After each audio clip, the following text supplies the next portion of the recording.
As today's special bonus episode of Playing Above the Line is being recorded and released in real time, the world is facing some unprecedented challenges as it relates to the spread of COVID-19, which is also known as coronavirus. In today's episode, you'll hear how one school system in the state of Alabama is dealing with some of those challenges. And even though the guests on today's program are speaking specifically about their unique situation, I know that you'll hear some ideas, concepts, and words of wisdom that will definitely inspire you. I hope you enjoy it. Welcome to Playing Above the Line, where we interview entrepreneurs, business owners, and community activists to get their thoughts and perspectives on leadership. Playing Above the Line is sponsored by Aviso Group, a business consulting and accounting firm focused on preparing clients for the future through innovation and positive growth. Welcome to a special bonus episode of Playing Above the Line. I'm Alan, your host, and we're on location today. We are at the central office of the Brewton City School Board in Brewton, Alabama, and I don't have Carrie, my producer, here today, so I'm going to try to do what I can with what I got, so we'll muddle through without her, but we're kind of in uncharted territory here for a couple of reasons. First of all, our first guest, Dr. Kenneth Varner, is actually a repeat guest, and Dr. Varner was with us on episode number 4. So way back in the beginning in 2018, Dr. Varner came and talked to us about leadership. So if you have not heard that episode, I would encourage you to go back and listen to that. But Dr. Varner, thanks for joining us again today. Absolutely. Thank you for having me, Alan. And my next guest I know really well because we're married. And so this is the first time that we've had a spouse or a family member on the show. So she is Madelyn Cave. She's a principal of Brewton Middle School. So should I call you Miss Cave? I'm good with Madelyn. Okay, it's fine. My worlds are colliding here. This is real weird. So anyway, Madelyn, thank you for being here. Thank you for having me. All right. Let me, Dr. Varner, start with you. You're the superintendent of Brewton City Schools. And when I said uncharted territory, I mean, I was kind of tongue-in-cheek when I was talking about you repeat guest appearance here and then Madelyn being my spouse. But I mean, we really are in regard to this COVID-19 or what's better known as coronavirus, right? I'm 47 years old. I've never experienced anything like this. School systems all across the state are closed right now, as is Brewton City Schools. So can you give us some insight for those listening, a little bit about what the thought process which you guys went through to determine, when to close, how long to close, and kind of what that looks like? Sure. And you're right. It is unprecedented territory that we're in. We've never seen anything like this before. And that's one of the unique aspects of it is that we still haven't seen it. It's an invisible emergency that we're dealing with, and it's not something tangible. It's not like a tornado or a hurricane or a fire or a snowstorm or all the other emergencies that we deal with are all something tangible that you can put your hands on, and this is completely invisible and nobody can see it or know where it is. I hate to say the fear of the unknown because I think the fear is real, but still the fear of something that you can't see and you don't know where it is has a psychological effect on people. It makes it a unique challenge. We've never dealt with anything like this in my lifetime, and so all of our emergency plans that we have plans and then contingency plans if those don't go well, but we also learned early on in athletics, when the whistle blows, the game plan goes out the window usually. Right. Same thing in the Marine Corps. When the first shot's fired, throw the battle plan out the window and you're flying by the seat of your pants. Here's what I can tell you is at the state level and at the district level, I think everybody is trying to figure it out as they go. And anytime you have a safety plan, anytime you try to plan for a situation, the most critical, the most essential piece of any plan that you have is the people that you have involved. If you have quality people, if you have people that are decisive, that can use good judgment, people that take initiative, people that can make decisions on the fly, people that can adapt to situations, people that are innovative and they come up with ideas. Those things pay dividends in any emergency situation, and that is certainly the case here. The communication, having those people in place, and we have an amazing team. The administrators of Brewton City Schools individually are amazing, but collectively it's an amazing group to watch them operate too, to watch them interact and feed off of one another and lift each other's ideas and it's fun to watch that process work, not necessarily in this context, but just in general. So back to your question about, what this process looks like. Everybody's watching the news and we're getting guidance from CDC, from the Alabama Department of Public Health, and from the State Department of Education. Those were our 3 primary sources. And as we got that news, I was disseminating that out to the principals as well. We've met multiple times to talk about what if scenarios. Sometimes we would meet and talk about about a what-if scenario. And then that afternoon, I think we met on Friday, and then that afternoon, Dr. Mackey and the Governor Ivey made the announcement that we were going to close on Wednesday. And so our plan was great for a day. And then we had to adjust again. And then we met again on Monday morning.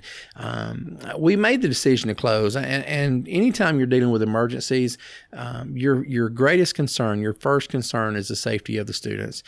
So what really goes into that, whether we're talking about closing for severe weather or closing for coronavirus, COVID-19, or whatever it is what's going to be the safest scenario for the students. And a lot of people would argue that the safest thing for the students is to keep them at home. That sounds like a tongue-in-cheek type response, but it's much deeper than that, because you have a lot of parents that have to go to work, and those kids may actually be safer in school than they would be at home unsupervised or without a sitter. And so that always weighs heavy in our mind. If parents have to take off work to stay home with their kids, a lot of our parents work hourly jobs, and it cuts into their paycheck. And so all those things come into play. But we always, at the bottom of that, at the core of that question, is the safety of the students. We work collaboratively, we communicate, we interact with each other, and pick each other's brains and discuss what the best courses of action are. Ultimately it falls on my shoulders to make the call, but I never want to make a decision like that without, the advice of people that I love and trust, and that's the kind of administrators that I have working with me. Yeah, I got you. Well, this is a leadership podcast, and this is kind of a different episode, but you talk about leading through adversity and leading through a crisis. You guys are in a master class right now, because I would imagine this is kind of like you say, you can have contingency plans for most everything, but I don't think you probably ever imagined that the school would be, closed for weeks on end, Probably not, maybe not, I don't know. And we don't know how long it's going to be closed. Right. I think April 6th may be wishful thinking. Yeah, right. So we don't really know.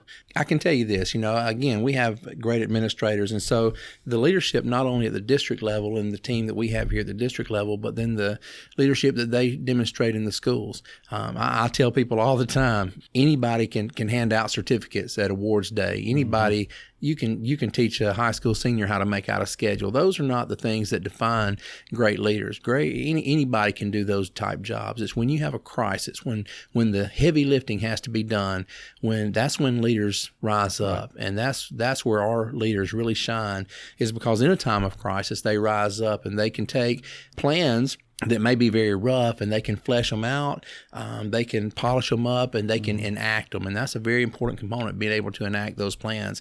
They've been able to do that with regards to instruction and putting things together for our kids while they're out to make sure their academic process continues. And then also with feeding the need, making sure that these kids have food.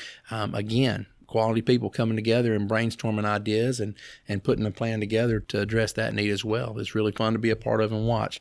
Well, Madelyn, let me ask you this, because you're on being the principal of the middle school, you're on the front lines when it comes to dealing with folks. I'm just going to use the term freak out mode. I'm sure that you've dealt with plenty of students and parents and even teachers that are, with the unknowns and that kind of thing, that are just really kind of struggling with the whole process. So, how has that been, dealing with that and trying to alleviate some of those fears? And so what's your message been to them as they try to work through what this new normal is going to be for the next 2 or 3 weeks at the least, and maybe even more? Right. Well, one of the things that I've kind of told my faculty when we met yesterday even was, even when we come back, it's not going to look like anything that we've ever seen before. Right. Our classrooms are going to look different. Our instructional plans are going to be different, because we're going to have to figure out as we go. I kind of used the saying that we're building this plane while we're flying it. So we're trying to kind of get from one point to the other without really exactly always knowing where we're going, but we know that the end in mind is to push the children and lead them to be the best that they can be and get them,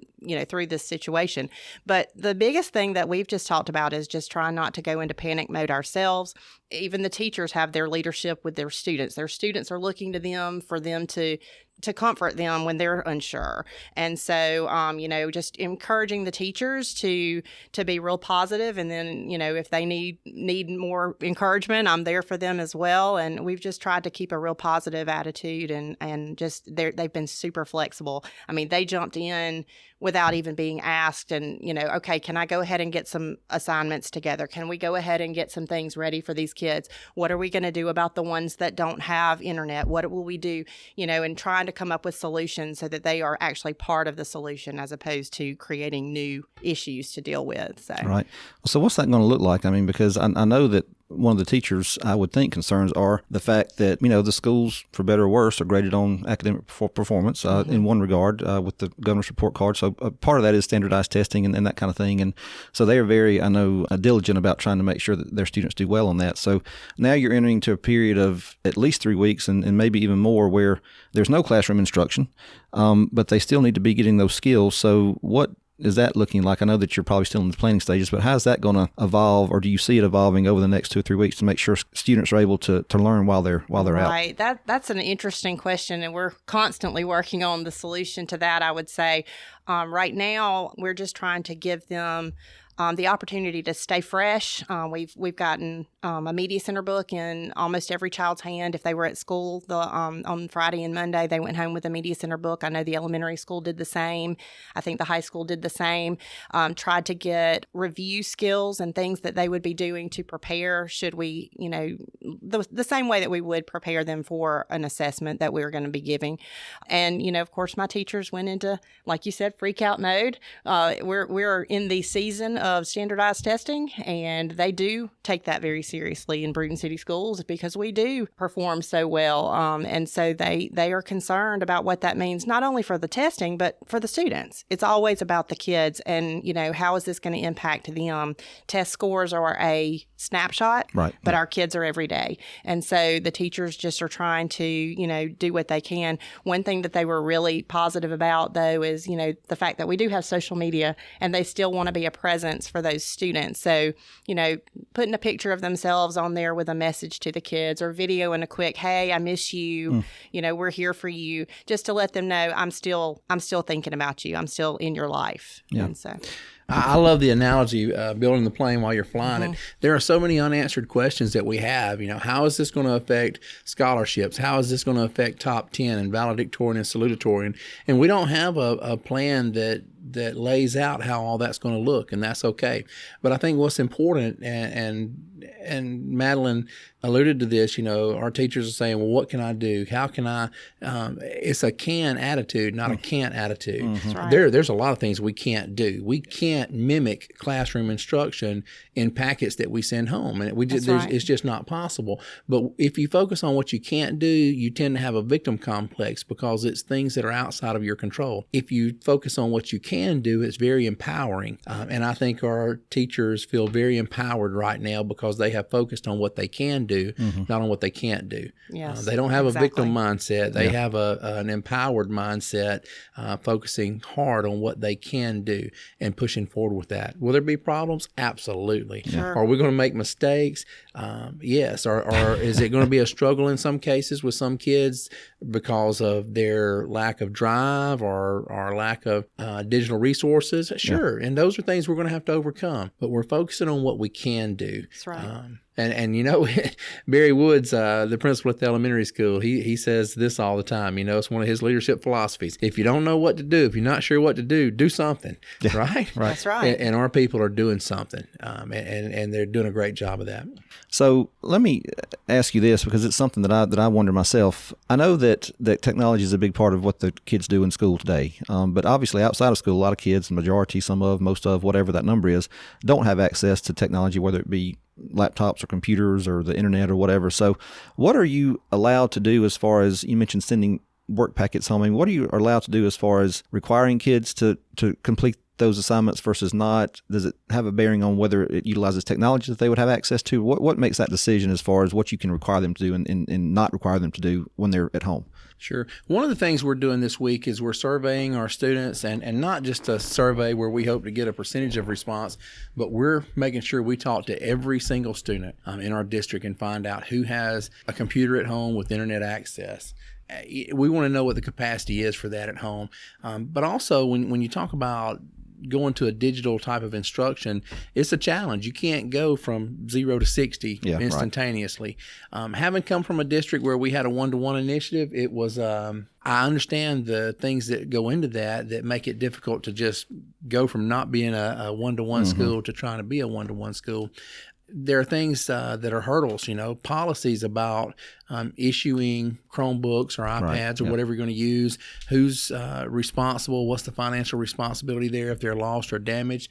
The technical support side of that for these kids that have computer issues at home. I think everybody that's got a computer has had to have a technician look at it at some point and had to have some technical assistance. Take that and multiply it by 1,200, and that's what we would be looking at. And so the staff that you have. And then there's other aspects of it like the filters. Everything we have inside the school district is SEPA compliant. So it's going to be compliant with the Child Internet Protection Act, and everything they get content-wise at school is going to be filtered. But we don't have the ability right now to push those filters out to their homes so that everything they look at home is filtered, or to control gaming, or to control other things. But at the same time, if we sent devices home, one of the things we did when we had a one-to-one initiative in my previous district is that we didn't want to limit them only to schoolwork. We wanted them to explore the web. We wanted them to game. We want them to have a fully immersed experience. We wanted them to use the digital calendars and reminders and communication tools. And so that becomes part of it too. But it's hard to go from 0 to 60 instantaneously. In our survey so far, I think we're looking at about 70% of our kids or so that have a computer and internet access at home. And we have some technology resources that we utilize at school anyway that the kids are familiar with, that they can log on to.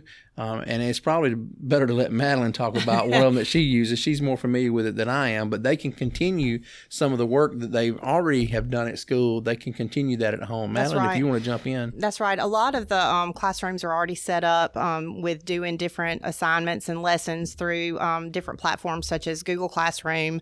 All of our students in right now grades 5 through 12 all have an email address through the school. So they're able to have at least an account. 5th and 6th graders at this time do not have emailing capability, but they do have access to an account. And then that will follow them through high school. So we set them up to go ahead and be using those accounts so that when they're at school and then if they're at home, they can continue their assignments. So teachers can push assignments that way. We have programs that we purchase that we use for skills building, and they can continue to use those, the ones that are internet based. We have science practice on USA Test Prep, and we have reading practice on schools PLP and an A+ program. So, we can use that with grades 5 through 12.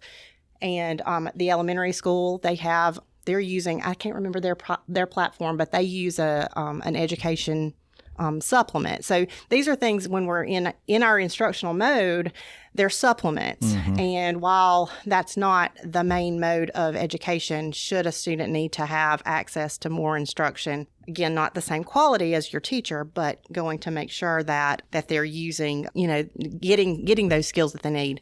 Exact Path, that's what the elementary school is using. And so we all kind of have some things that can carry over to a home situation. But of course, nothing can replace the teacher. Right.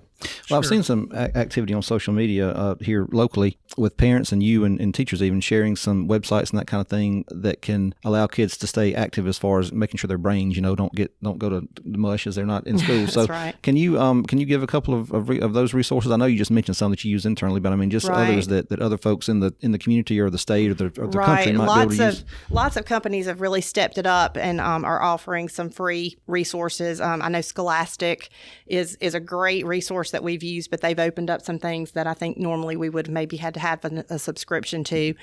You see authors that are going to do live readings of their books and their stories so that kids can have, access to, even if they don't have the book in their hand, they at least are exposed to good literature. And there's so many that have come out. I mean, even my PE teacher was putting different sites for, just here's a 15-minute brain break. We're going to, get up and move or do some yoga poses or something, just to kind of engage the whole child. That's great. Sure. But not all learning has to be digital, though. When our kids went home, we made sure that every one of our kids went home with a book in their hand. Yeah.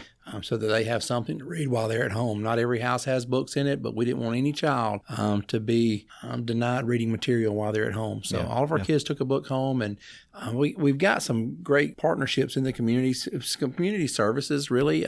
There's a book drop, a book exchange system that occurs in town. It's like a newspaper box, and every time you go, you can open it up, and there's books in there where people have dropped off books for somebody else, and they'll take out new books. And it's just a book exchange program. And if you go look, the books are always different. So somebody's using that and picking up those books and dropping off books.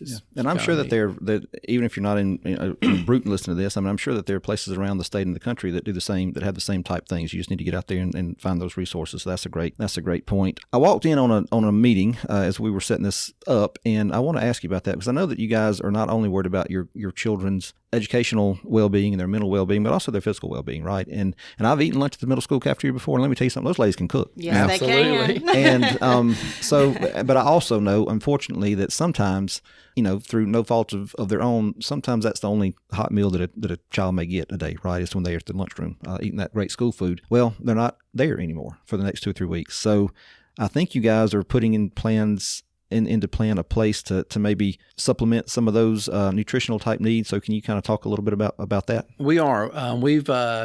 We've made a commitment to try to meet that need for our students. The district has made that commitment, and so we've made a substantial food purchase. We already have a group in the community that does a program called Backpack Buddies, and they do a tremendous job. What they do is they'll take and bag up food for kids to have on the weekends when they go home on Friday afternoon, to make sure that they've got something to eat on the weekends. And those kids will take that home in their backpack. Nobody has to know they have it, and then they have something for the weekend. So they've expanded their program, but here in the district, we're more concerned about not just supplementing their nutrition, but even providing some nutrition, some base nutrition for them. And so we've bought a substantial amount of food. It'll include chips, healthy chips such as Sun Chips. It'll include fruit substitutes like a fruit roll-up type, Mott's applesauce, those type things. There's also entrees in there as well, and we're going to bag that up Thursday. We've got a great team of volunteers coming in to bag that up, and the way we're going to deliver that, this is where you talk about having innovative people and innovative ideas. That's right. A lot of schools are doing pickups where they'll provide schools pickup points at schools, and parents can come by and pick up food for their kids. Our kids can walk to school and pick up food to carry back home with them. And that's great, and we're going to do that as well. But a lot of our kids aren't going to walk to the school to pick up that food. And probably the ones that need it the most aren't going to be able to get to the school to get it. So you're going to have a certain amount of resources available to you just to get there to get the food that we're providing. So what we came up with as a plan, this was a genius idea, is we're going to bag up our packages with 3 days worth of food in it. And on Tuesdays and Thursdays each week, we're going to load these packages of food on the buses. And we're going to run our normal bus routes through town on Monday mornings and Thursday mornings, and tell the kids, we'll send out all calls and we'll put it on social media. Let them know that if you need food, you come to your bus stop between 8 and 8:30 on Monday morning, between 8 and 8:30 on Thursday morning, and we'll have bags of food that'll have 3 days worth of meals in it, that you can come to your bus stop, your normal bus stop, to see your normal bus driver that you normally see on your route. But there'll be teachers on there as well that'll be passing out those packages of food, and you can show up at the bus stop and get you some meals to last you. We're not going to ask any questions. If we see a kid that looks like he's 18 or below, we're going to put a package of food in their hand. We're going to make sure they have something to eat, and that's our goal. But it's been amazing to watch the team come together, not just the original idea, but to watch the volunteerism and to watch the people jump in and want to be a part of that. They say, wow, that's a really cool thing. And that's another cool thing about Brewton is when there's something positive going on, people want to be a part of it. People want to give back. They want to make a difference. And this has been one of those things. So yeah, we're going to get on our buses. This will be great. Friday this week will be our first time doing it, because the truck runs Thursday, and we'll get it packaged up Thursday afternoon, and we'll make our first school bus deliveries to the bus stops, and hope that we just see all of our kids standing at the bus stop ready, and we're able to interact with them, talk to them a little bit, hand out food, make sure they're doing okay, and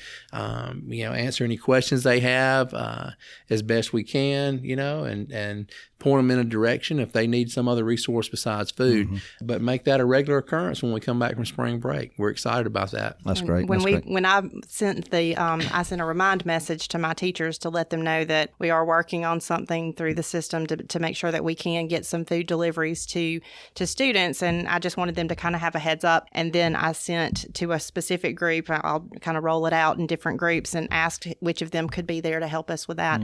I mean, just the flooding of responses from my teachers ready to be there. My guidance counselor said, I'm going to be on a bus every single time. I want to see my kids. I'm going to miss these babies. You know, we got to put our eyes on our kids. Right.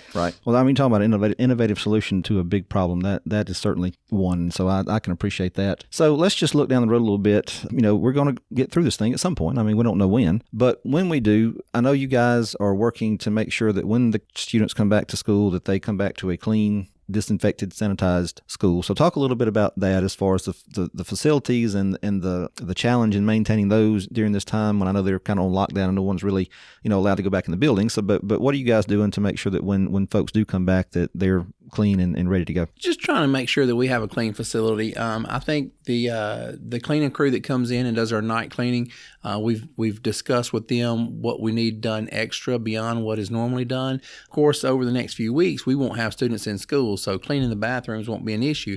Let's get those cleaned and sanitized, and then let's close them up because there won't be anybody in there. Time is going to be our ally in this as well, because the virus will die over time, and if we can keep our buildings, you know, free of people for an extended period of time, the virus will take care of itself. But even yesterday and this morning, our bus driving staff, all of our bus drivers came in and they washed the outsides of their buses.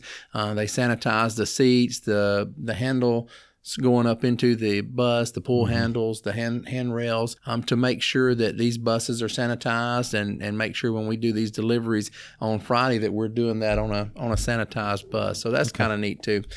We also have some people coming in over the break to do some deep cleaning on some critical areas. Obviously, you know, the high touch areas, the computer keyboards, the pencil sharpeners, the doorknobs, the light switches, all those critical pieces have been getting addressed for several days already, and they're going to continue to be hit over the break to make sure that we've got those areas taken care of. Okay, very good. We're starting to wrap up, but Madelyn, I'll ask you one question, because you not only are you a principal, but you're a mother as well. Now, granted, you have a son in college, or we have a son in college, and Abigail's a senior, and who knows whether she's, you know, attending her last day at T.R. Miller or not. So that'll be yet to be determined. But what advice can you get? There will be a lot of moms and dads listening to this, I'm sure, that are having to deal with the fact that their children are home and they're trying to keep them, you know, from just staying on the computer all day and playing video games and that kind of thing. So do you have any words of wisdom or advice you can give parents out there on how to keep their kids active and not just to let them, you know, look at this as an extended 3.5 or 4 week or whatever it is, you know, whatever time length break that they've got? Well, we've talked a lot about how, you know, there's been some entertaining moments through social media with some of the memes and things that we've laughed at with, you know, things that are going on with parents that have now turned into homeschooling situations. But in all honesty, keeping a schedule, keeping those kids on, they're used to a schedule. And if they're at home, you know, you want them to get up and you want them to have, you know, a situation where they know this is what's going to be expected at this time. You know, give them some time to be responsible. Give them some time to work at the house and to move around that way, and also get some schoolwork done. Have some reading time. Set aside time to unplug. You know, yes, there's a lot of resources online, but do we really need our face on a screen 24 hours a day? So I would keep a schedule and just really try to stay with your kids and have a conversation and play games, and let's enjoy this time that we have together to just kind of get back to it. Absolutely. And I think another piece of that, whether it's parents or whether it's school teachers, it's appropriate to model appropriate behavior for your kids. That's if you model panic, your kids are going to be panicked. You're going to create stress and anxiety in your kids if you're demonstrating stress and anxiety. But at the same time, you need to be modeling concern. You need to be washing your hands. You need to be, you know, covering your cough. You need to be modeling those things that show concern but not panic, because that impacts your kids. That's right. That's a great last word. I can't think of a better way to end it. Dr. Varner, Madelyn, thank you so much for these few minutes. You've been very informative. We appreciate it. Thank you for having us. Thank you.